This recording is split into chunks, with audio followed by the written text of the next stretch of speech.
Starting at t is equal to 0 from the origin with speed, ये इसकी speed थी origin पे। अब particle follows my brother, particle follows a two-dimensional trajectory in xy plane so that its coordinates are related by the equation y is equal to x square by 2. The x and y component of its acceleration are denoted by ax and ay respectively. Then I need to answer all these questions. ठीक है भाई, चलिए। So दिया गया है y is equal to x square बटे 2, ठीक है भाई। डिफ्रेंशिएट कर दीजिए टाइम से।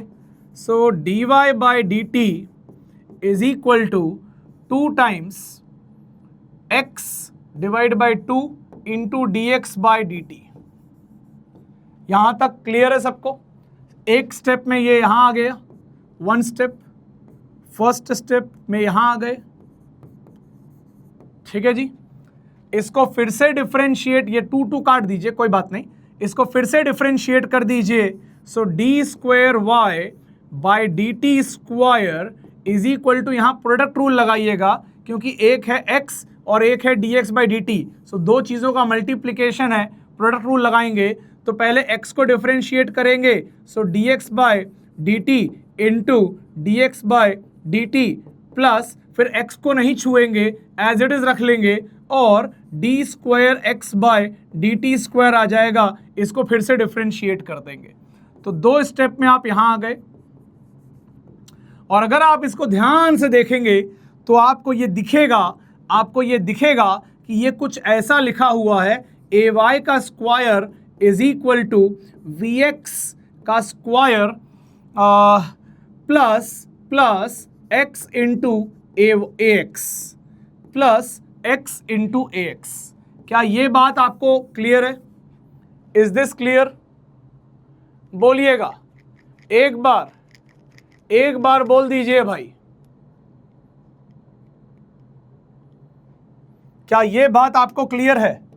क्या आप एग्री कर चुके हैं कि अरे ये ए वाई का स्क्वायर कहां से आ गया भाई, ये ए वाई ही होगा, ये मैं भावुक हो गया, ये 2 को देख के स्क्वायर लगा दिया, ए वाई है, ए वाई स्क्वायर नहीं आएगा, ए वाई स्क्वायर नहीं आएगा भाई,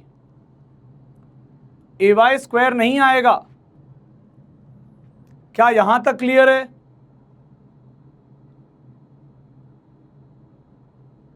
अरे गलती से ए वाई स्क्वायर लगा दिया, ये सिर्फ ए वाई ही होगा। Double differentiation of y, a y d x by D t v x into v x का स्क्वायर और यहां पे x इंटू ए एक्स आ गया। So a y is equal to we x का स्क्वायर प्लस x इंटू ए x. चलिए जी, बहुत बढ़िया, ये बात पता चली, काफ़ी अच्छा लगा। अब पीछे चलते हैं, क्या क्या दिया हुआ देखिएगा। ax is equal to 1 meter per second square implies that when the particle is at origin ay is equal to 1 meter per second square। अच्छा, ax अगर 1 है तो पार्टिकल ओरिजिन पे होगा तो ay उसका इतना होगा, ऐसा ये बोल रहा है। ये ax इंप्लाई करता है। एक बार चेक कर लेते हैं।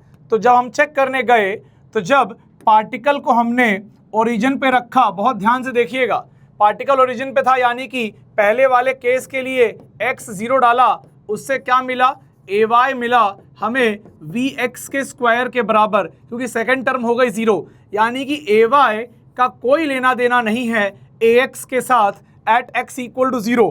तो यहाँ पे बोल रहा है ax अगर 1 होगा तब ये इम्प्लाई होता है, तब ये साबित होता है कि ay होगा 1 मीटर पर सेकेंड स्क्वायर। ऐसा बिल्कुल नहीं है। एट ओरिजिन स्पीड जो भी दी गई होगी, क्योंकि जब ये पैराबोला होगा, अगर आप इस पैराबोला को थोड़ा ड्रॉ कर लीजिएगा आपको देखने में आसानी होगा कि अगर ये इसका पैराबोला है, क्योंकि आप जान रहे हैं कि y is equal to X square by 2, parabola ऐसा ही बनेगा। तो अगर पार्टिकल ओरिजिन पे था तो जाहिर सी बात है टेंजेंशियल वेलोसिटी होगी, तो यानी कि सारी की सारी x के डायरेक्शन में होगी। तो at x equal to 0 vx will be equal to 1 metre पर सेकेंड, ठीक है ना।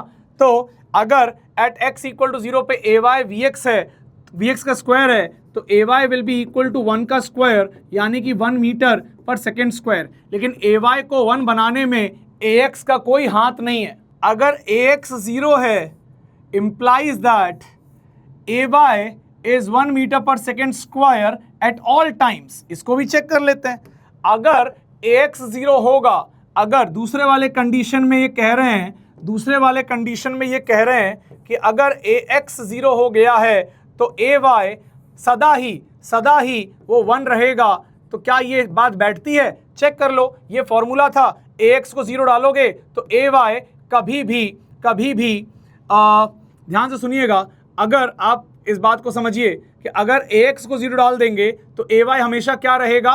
vx का स्क्वायर रहेगा। तो एक बार vx के बारे में चेक करना पड़ेगा कि कहीं vx बदल तो नहीं रहा, कहीं vx चेंज तो नहीं हो रहा है, ये हमें चेक करना पड़ेगा। तो अगर ax 0 दिया है यानी कि जो स्पीड यहाँ पे होगी पार्टिकल की दैट इज 1, तो वो हमेशा 1 ही रहेगी, क्योंकि x में तो एक्सेलरेशन ही नहीं है, तो vx तो ऑब्वियसली कांस्टेंट हो जाएगा। और अगर vx कांस्टेंट हो गया तो बेटा vx का स्क्वायर भी कांस्टेंट रहेगा और ay हमेशा 1 आता रहेगा। That is why second option is correct. अब ये कह रहा है हाउ vx इज 1। बेटा यहाँ पे ओरिजिन पे नेट स्पीड आपको 1 दी थी, बट ओरिजिन पे अगर आप इस पैराबोला पे टेंजेंट डालेंगे तो x में ही आएगा ना, तो यानी कि vx at 0,0 is equal to 1। ठीक है ना, basically v at 0,0 is equal to vx that is equal to 1 दिया हुआ है। और अगर vx 1 है और एक्सेलरेशन x में 0 है यानी कि vx कभी बदलेगा नहीं और vx कांस्टेंट रहेगा, तो ay भी कांस्टेंट रहेगा। At t is equal to 0 the particle's velocity points in x direction. और ये बता रहा है t इज इक्वल टू 0 पे पार्टिकल कहाँ था? ओरिजिन पे था, ओरिजिन पे स्पीड यहाँ थी। Yes, it points in x direction. Yes yes yes, correct option है ये। और ax अगर 0 हो गया, if ax is equal to 0 implies that at t is equal to 1 second the angle between the particle's velocity and the x-axis is 45 degree। अब ये कैसे साबित होगा? how will we make this happen? तो पहली बात तो ये पकड़ो, ax 0 दिया हुआ है यानी कि vx क्या रहेगा? हमेशा कांस्टेंट 1 मीटर पर सेकेंड रहेगा हमेशा के लिए। अब 1 सेकेंड पे ये कुछ करने के लिए बोल रहा है, तो आ जाइए चेक कर लेते हैं कि 1 सेकंड पे क्या रहेगा माहौल। तो हमने क्या क्या निकाला था? हमने यहाँ पे vy निकाला था। तो vy यहाँ पे ये सेकंड इक्वेशन को देख रहे हैं ना आप लोग? सेकंड इक्वेशन को ढंग से देख रहे हैं ना?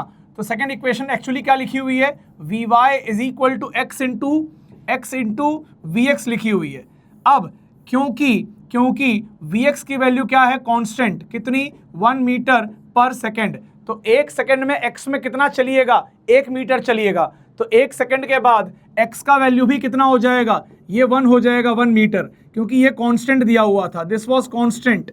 सो 1 सेकंड में x में कितना चलेंगे? 1 मीटर, तो x की वैल्यू कितनी आ जाएगी? 1 मीटर। तो 1 मीटर इंटू 1 मीटर पर सेकेंड, ये आपका vy का वैल्यू आ जाएगा। अब यूनिट मल्टीप्लाई करके मत देखिएगा, क्योंकि आपको मैं यहाँ बता दूँ, let me just explain it to you, कि अगर ये एक्सप्रेशन में आप यूनिट डाल के चेक करेंगे ना, तो बेसिकली ये पाथ दिया हुआ है। अब यहाँ पे x को मीटर में डालिएगा तो y तो मीटर स्क्वायर आ रहा है, तो ऐसे नहीं काउंटिंग करते हैं, ठीक है ना, ऐसे नहीं देखते हैं इस चीज़ को। सो आई होप ये बात समझ में आ गई है। और x की वैल्यू जैसे ही 1 होगी तो x और ये vx मल्टीप्लाई होके vy बन जाएंगे। So vy is equal to 1 metre पर second at t is equal to 1 second. तो फोर्थ ऑप्शन चेक कर लिया जाए, मैं डायग्राम बना के चेक करवा देता हूं ताकि तुम्हें और क्लैरिटी आ जाए। ऐसा ये पैराबोला था, इधर की वेलोसिटी 1 मीटर पर सेकेंड थी, ax को वो पहले ही 0 करवा दिया था, यानी कि x की वेलोसिटी हमेशा ही सदा ही 1 मीटर पर सेकेंड रहने वाली है, 1 मीटर पर सेकेंड रहने वाली है।